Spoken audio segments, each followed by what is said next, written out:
Hi, I'm Jim McCann, founder of 1-800-Flowers. We created this podcast to share the wonderful people we get to interact with, we get to meet, we get to know, and most importantly, get to learn from. So I invite you to join us on this journey here on the Celebrations Chatter podcast.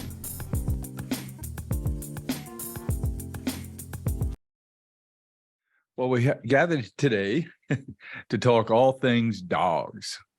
And who better to talk all things dogs to than Brandi Munden, who's the Vice President of Public Relations and Communications at AKC, the American Kennel Club. What a neat job that must be, Brandi. How do you come to that role? I'm sure you didn't put on your application to college that I want to go to college so I can go work at the AKC. Well, no, that's not where I started. I actually started in the music business and in TV. And in 2017, I got an awesome opportunity to come and hang out. Actually, 2015, been here that long. I actually got a really cool opportunity to come and interview, and I loved what the organization stood for. I love a good challenge, and we had some challenges at that time. So I decided, you know what, let's come here for a couple of years. Fast forward, it's been 8. And I still maintain it's the best job on the planet. I get to work in the best interest of dogs. I get to have dogs in the office from time to time. I get to go to wonderful shows, and I get to see people that are really passionate about all things dogs. So it's pretty awesome. And I'm willing to bet that you're not from where I'm from because you sound nice. Where are you from originally? I grew up in Alpharetta, Georgia. But I've been up this way quite a while. I've been up this way about 15 years. I just still have my Southern charm. It does indeed sound charming. Thank you. One topic that's come up quite a few times, I get to hang around with your friend, Ron Furman, who runs all the broadcasting and partnership businesses there at AKC. And I asked him this question early on when he told me he was going to work at AKC. I thought it was a great idea for him because he's such a talented and skilled guy. And with all his experiences, I think he's done some really clever and great things for the American Kennel Club, for AKC. And that in turn has meant a lot of good things for dogs and dog owners around the country, around the world. Absolutely. One thing that I wasn't sure about, and I'll ask you to tell us a little bit about it. Some people have a reaction and say, oh, American Kennel Club, they're just about purebreds. And I found that that's definitely not the case. Indeed, you do manage the largest registry of for purebred dog registry in the United States, and that's important for a lot of scientific reasons. But it's not just about purebreds. Tell us what the mission of AKC is, if you would. Well, the mission of the AKC, yes, we are a purebred registry and we do uphold the integrity of our registry, of course, but we are actually here for all dogs. We cherish dogs as companions. We uphold the well-being of all dogs, and we want to further the lifespan of dogs. Is one of the things it's really passionate about, and it's not just about purebred dogs. We have an excellent canine partners program that is accessible for any dog, any mixed breed dog, any rescue dog that wants to compete in our events. They are more than welcome. They just sign up and they get a number. We are fully in support of breed rescue. So it's not just about purebred dogs that are going directly home. Sometimes dogs do need to be rescued for whatever reason. They may not be a fit for a family. So we completely support that, and making sure that people are educated about dog ownership, which is a key thing for us. And we really focus on the rights of dogs and owners. You should be able to acquire a pet in a safe manner, whatever that choice may be. So if you decide to buy, that is wonderful. And we do support breeders that are doing it responsibly and preserving the breeds. And if you want to rescue, you can get a purebred and a rescue, or you can get a rescue. Whatever way you choose to acquire dogs, we want you to be educated about it. And we want you to make sure you're having the best life with your dog. So no, it's not just about purebred dogs. It is part of where we are. It is not all of where we are. We are actually here for all things dog. The work that we do in canine health research helps further all dogs, those diseases that we're figuring and finding out, because every dog is made of something, right? We want to make sure that we're helping dogs everywhere. And that's a real passion project for us, because we are 100% all dog lovers. That's good to know. And we're proud to partner with you on so many things because of your mission, and anything we can do to support you and your work. And of course, AKC is a not-for-profit, everyone should understand. And so all these things you're doing, the education, the research, all of which is funded by your programs. And I love the things you've been doing that Ron's been telling me about I had no idea how many events you do as an organization. Over 25,000 sanctioned events every year across 26 sports that we recognize and or sanction. So they may be native to AKC or we recognize the titles. And that means our judges and our coordinators are showing up to make sure that everything is legit and you're getting all your points and you're getting your titles. So yes, we have tons of events. And again, most of our events are for all dogs, no matter what size, no matter what breed, no matter which breeds are mixed in there. When you say events, 25,000 events, I think people might be surprised to learn how big some of these events are. And I think it was last fall when I was in a conversation with Ron, he told me about an event that's a several-day event. I think it was in Columbus, Ohio. Yes. So there's several events that we do in Columbus. We've done Premier Cup in Columbus. We've done Meet the Breeds in Columbus, which is our educational canine extravaganza, we like to call it, where we educate people. You can come in, it's very convention style, and you meet breeds and you meet experts. You get to get some belly rubs and some good information. So we do large events like that. We also are the governing body of the dog sport. So we have AKC National Championship, which is the largest dog show in North America. Last year, we did over 9,000 dogs in one space. Wow. Which is absolutely insane. 1 million square feet. And it is so many wonderful things. If you're a dog lover, it's absolutely the place to be. And also there's no gates. So if you live in the Florida, Orlando area, come on down in December. We're there every year. But we do large events. We did Meet the Breeds in New York City just this past January, and we did 25,000 people.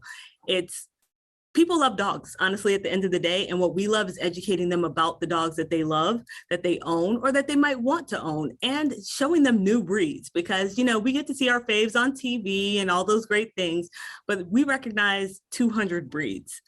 Help us understand that. Are these breeds that are being developed in nature, accidentally, deliberately, or just discovered by AKC?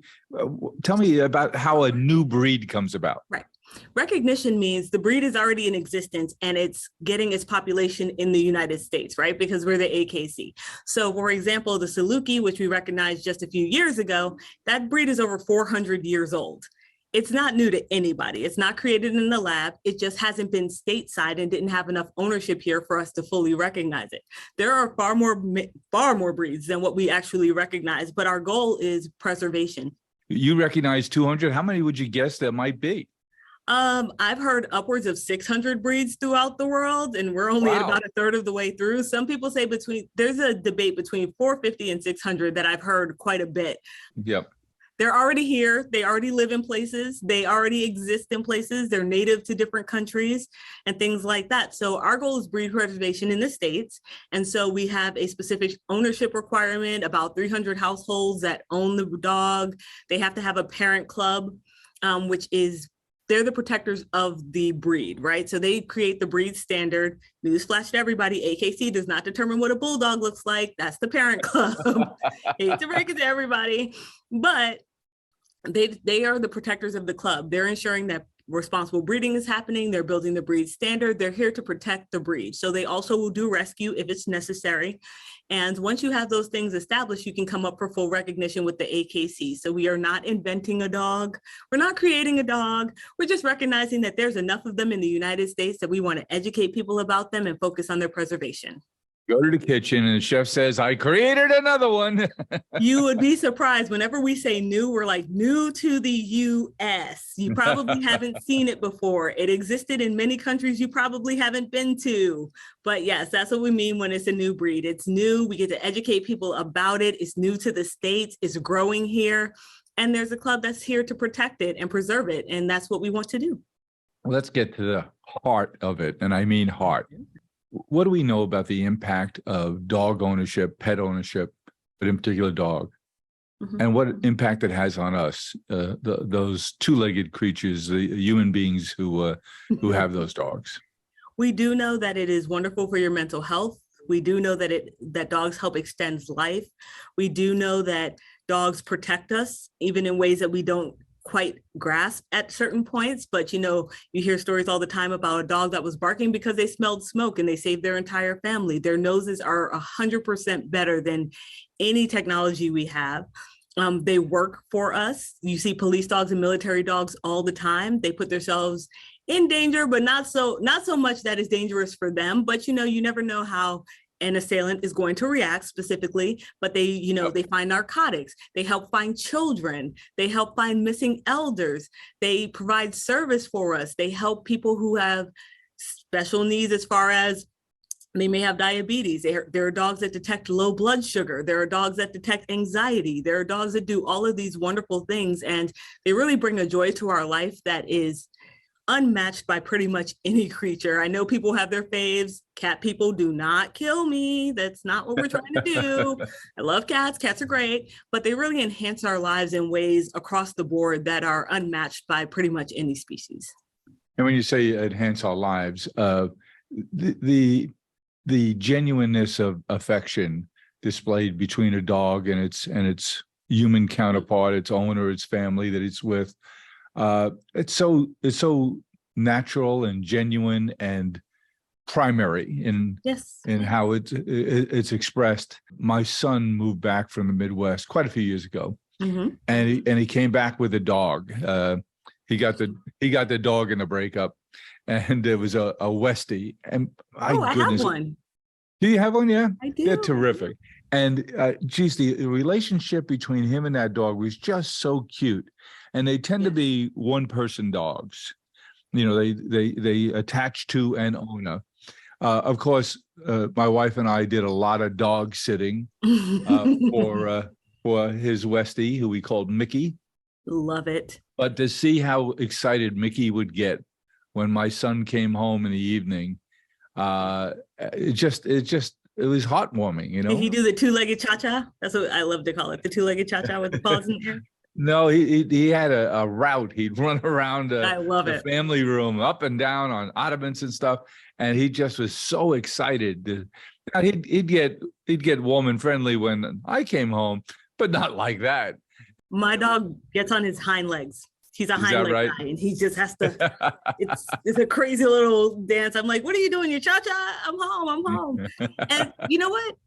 Dogs pick their people. My dogs love me and my husband equally. It depends on who's laying where and who's just fed them, honestly. Yes.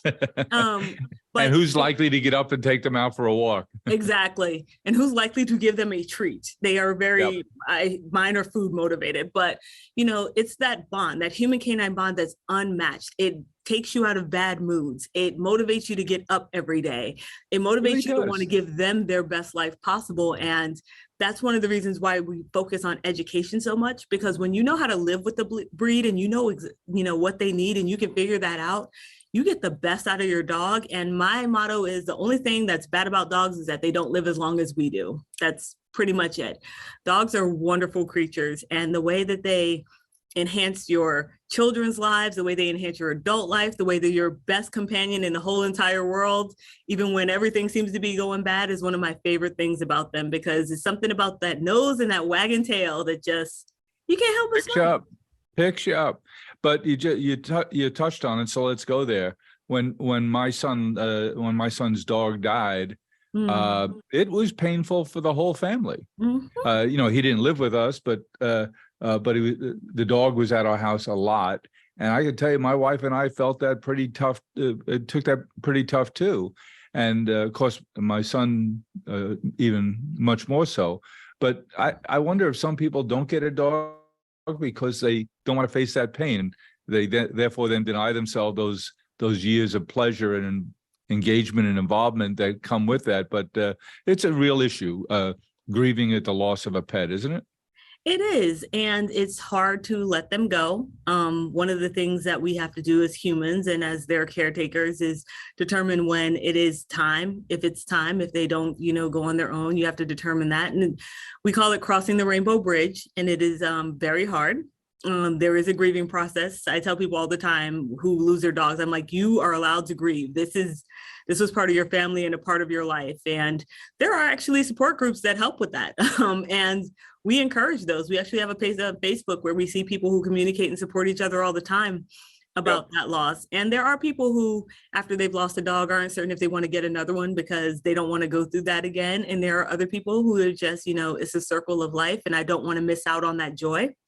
And all of those make 100% sense to me. I have 3 dogs at home, and I will probably never stop owning them until I can't walk them. So it's a certain kind of joy, and it is a certain kind of pain, but to know that we gave them their best life possible before they transitioned, there's a piece in that. I think the takeaway message there for our community of listeners is that it's normal to feel, some people say, I shouldn't feel this way. It was only a dog. I think only a dog is the wrong way to think about it. I think it's quite normal to feel grief at the loss of something you felt so strongly emotionally connected to. And I'm happy to hear that that's something that's getting more recognition is a painful time for people. It is. It is a painful time. And we tell people all the time, you get it. They're an intricate part of your life. They rely on you for everything. So it's not something that you just kind of put on a shelf and go away. And if it breaks, oh well, or, if it goes away, oh well. It's definitely not that. It is a deep love, a deep humility, a deep connection that, you don't find every day. I mean, dogs are cute, but you don't fall in love with every dog you see. You have what we like to call heart dogs. And those are, you'll never be the same without them, but you're always glad you had them. And in getting ready to have this conversation with you today, Katie and Kristen in my office here were telling me about some of the work that they've done. Mm-hmm. And what they learned is that domestication of dogs, it can be traced back over 33,000 years. That is true. So this has been a part of human existence since its earliest days. However it came about. Mm-hmm. So this is nothing new, and these emotions and these connections and the utility of dogs in terms of security, safety, and but most importantly, companionship. Yes, has been with us since, well, I was a young child 33,000 years ago, but and of course we're to understand that they probably came from domestication of wolves. Yes, so that is actually the theory. I mean, I don't think there's anybody that can 100% tell us that is a promising theory and makes complete and utter sense. But yes, they are woven in the fabric of humanity at this point. No matter where you go, no matter how much money someone has or someone doesn't, you will see dog ownership across all walks of life. And every part of the world. Every part of the world, every single part. So how did COVID impact your AKC, American Kennel Club? How did it impact you guys? And how did it impact dog ownership? I think I have a good guess, but I'd rather get the straight skinny.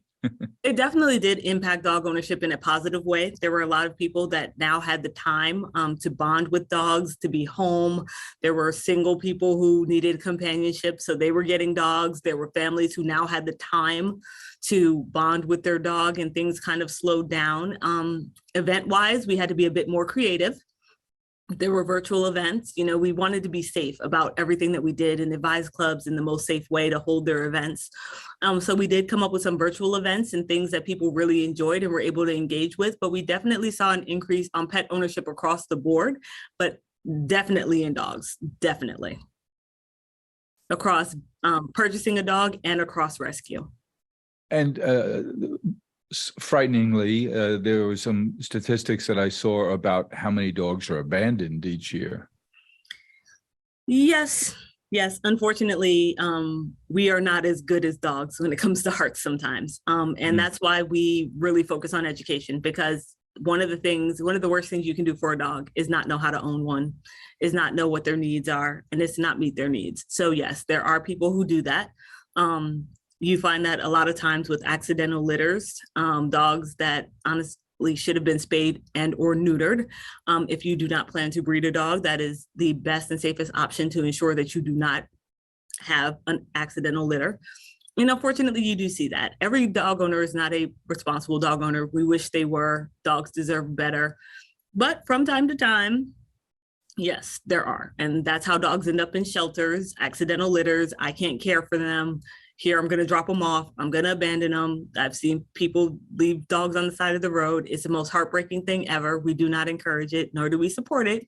If you are unable to care for your dog, there are many ways to surrender your dog, surrender a litter, and do it responsibly. In a safe and responsible way, yeah. You definitely want to be responsible about it.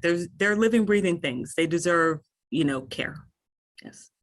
And you mentioned that folks who maybe single folks who didn't have the time or the wherewithal before COVID, now they're working fully or partially from home in those industries where they could do that.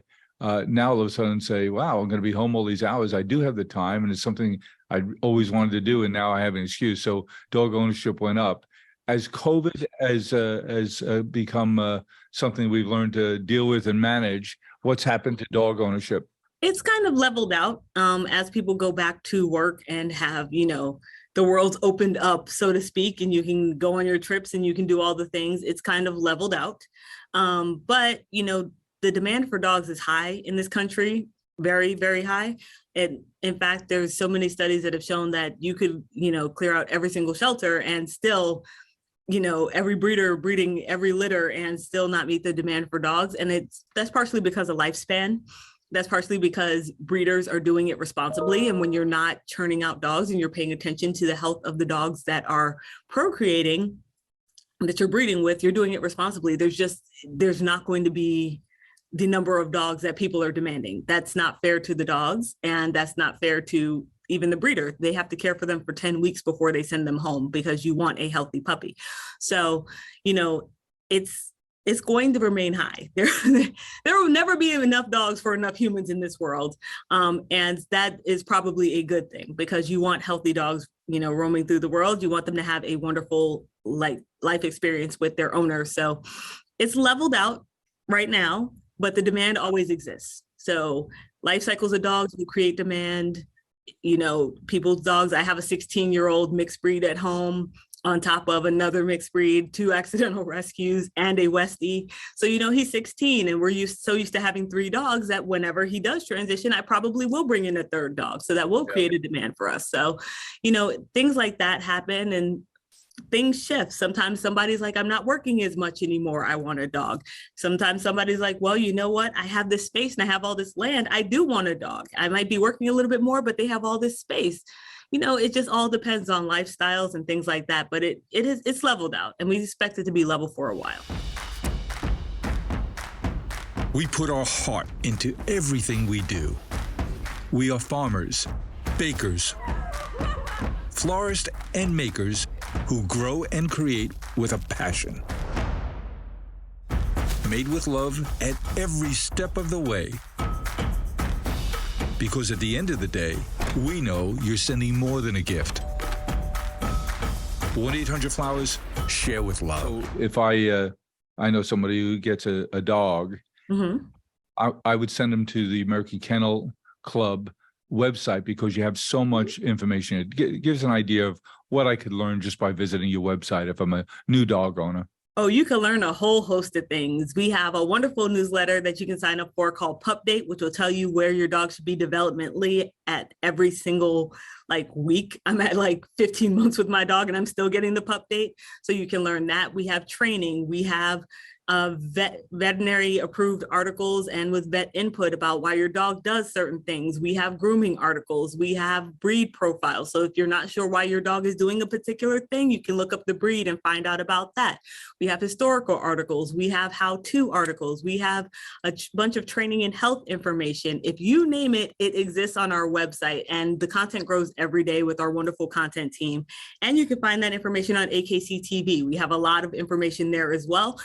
A lot of video? A lot of video. So if you're a more visual person, you can actually watch AKC TV and learn more about breeds, learn more about health, learn more about wellness.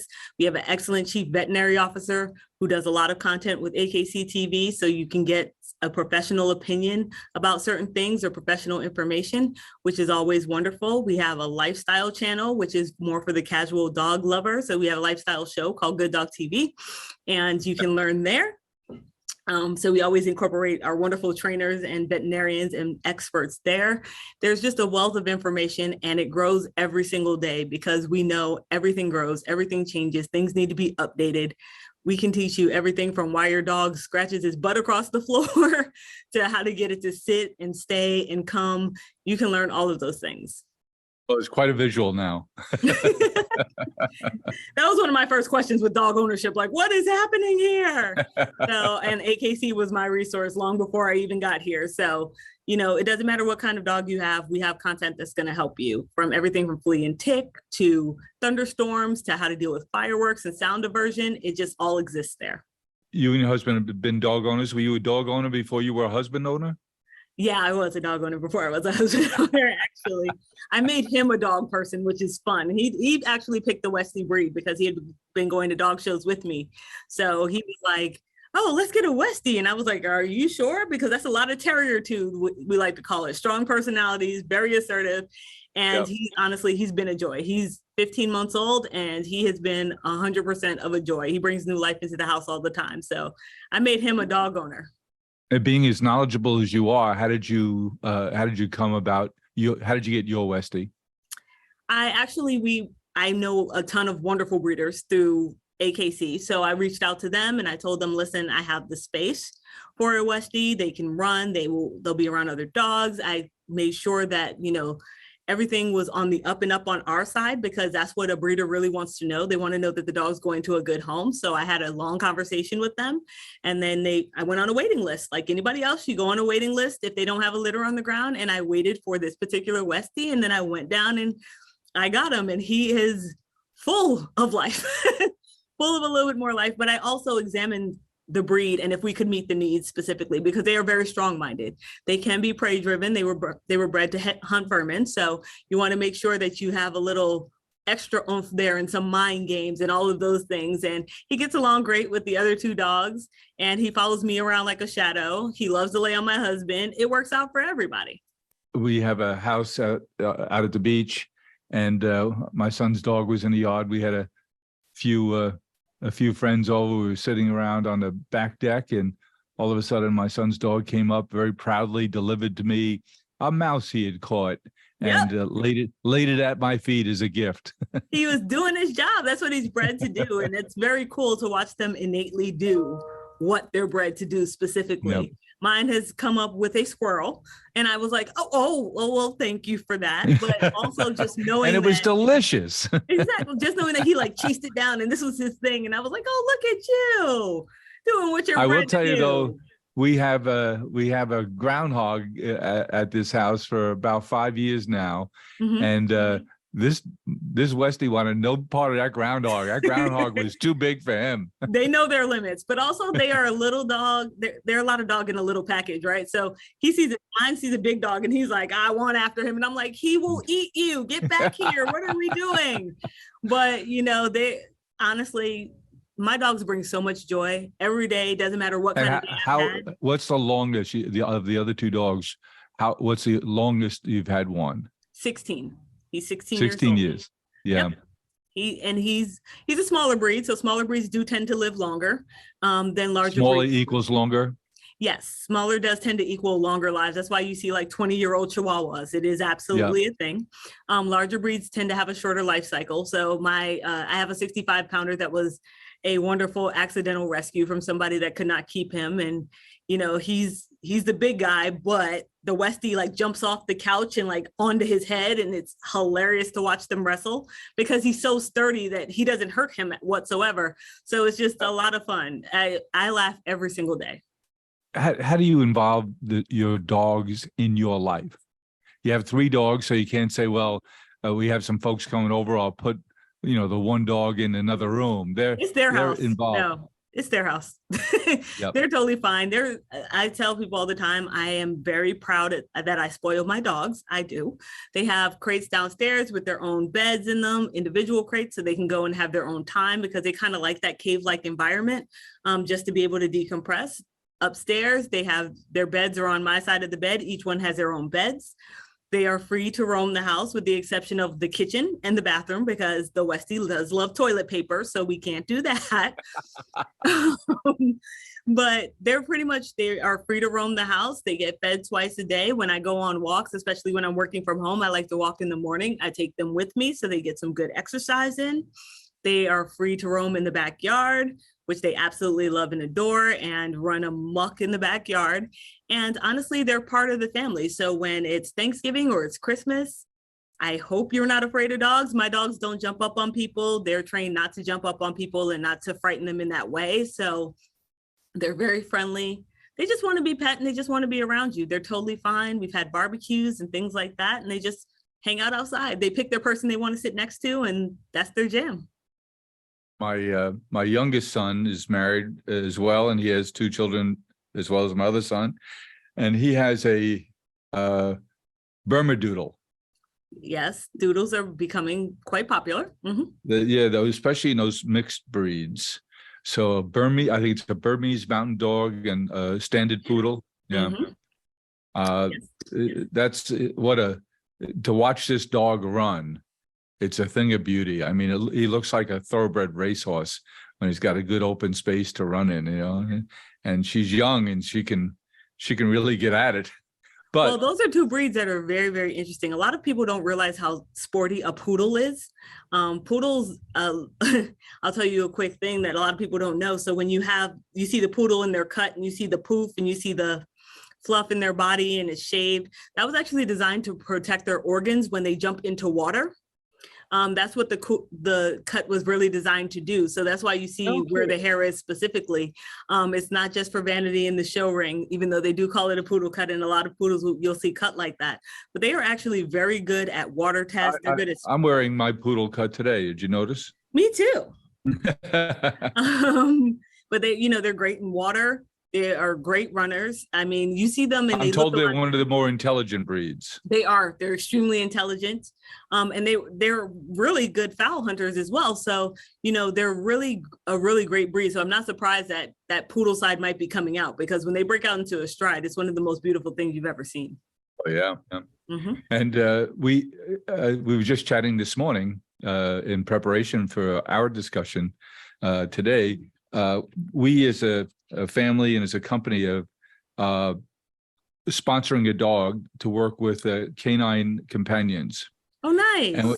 And canine companions breeds and raises dogs and trains dogs to be companions. And I've met some disabled veterans who have received these dogs and heard firsthand the stories of how this has changed their lives. Yes.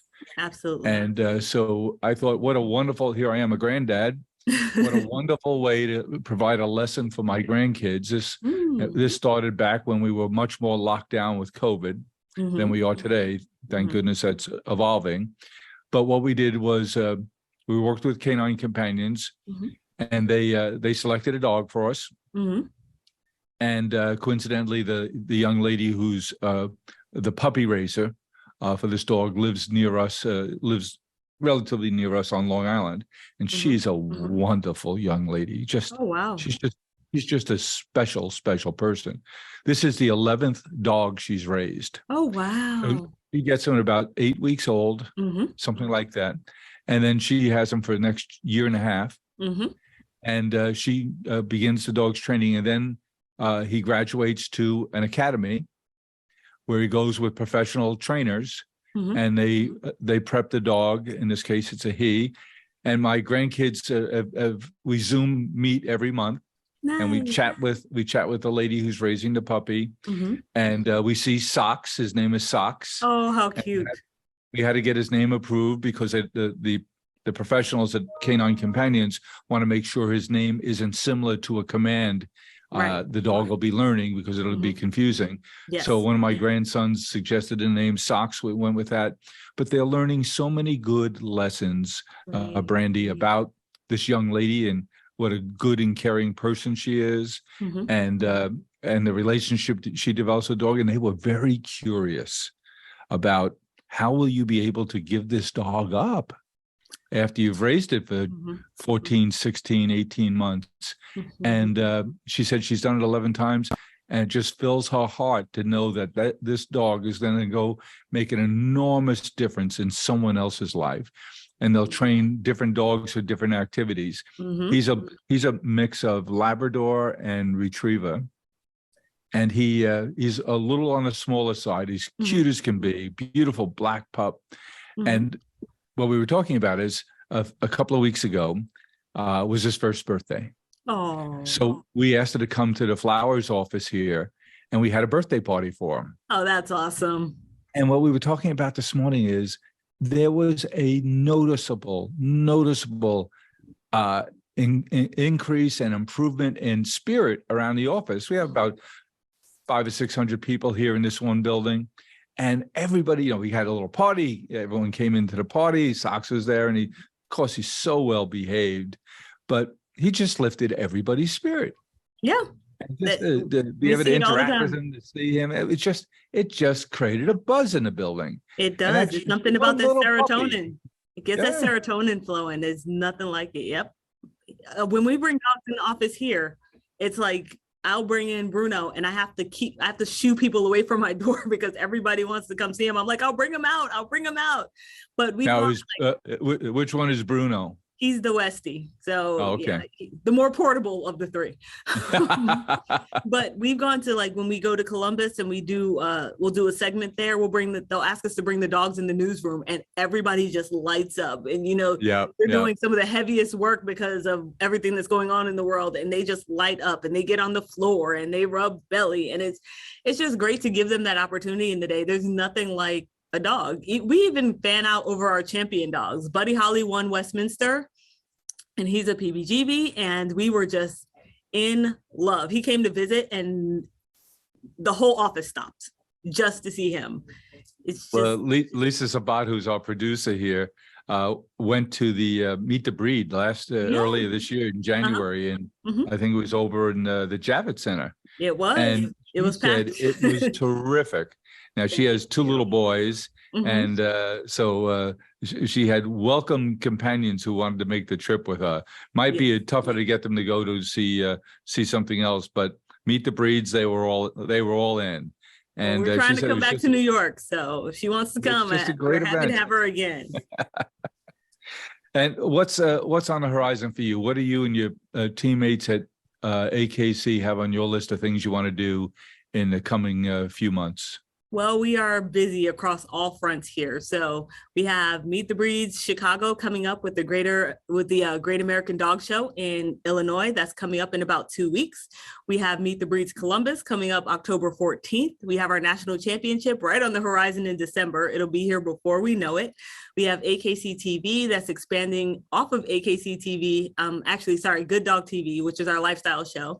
It's now on Fox 5 New York, and it's expanding to more markets in September. We have. When does that show run on Fox 5 in New York? It runs on Sundays. What time? Saturdays and Sundays. Generally around 3:00. You have to check your local listings just because sports is going to give us a little bit of a shift. Football rules, of course. So sports is going to give us a little bit of a shift, but you can check your local listings on Fox. It generally runs in the afternoon on Saturdays and Sundays and on My 9. And we'll be expanding to more markets in September. We have the Agility League National, which is our first ever national for Agility League, which started run locally, compete nationally. So there are teams from all over the country that are going to descend on St. Louis and compete against each other in agility, which is going to be a ton of fun. We have a World Agility team going to the Czech Republic in October, so we'll be keeping a close eye on that.